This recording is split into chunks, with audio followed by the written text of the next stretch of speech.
Engineer, ano po ba ang cast in place method sa construction? Mas maganda ba ito kaysa precast? Good question.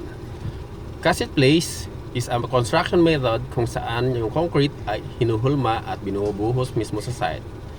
Ito ang ilang pros and tips. Mas solid at durable buhos mismo sa lugar. Kaya walang weak joints, flexible sa design, madali mag-customize ng layout. Mas matibay sa panahon lalo na sa areas na prone sa bagyo at lindol. Ito ang tips kung bibili ka ng bahay na cast in place ang method. Number 1. Check curing process. Dapat at least 14 to 28 days para sure sa strength. Number 2. Inspect formworks para makantay at maayos ang pader. Number 3. Ask about waterproofing, lalo na sa ground floor at CR.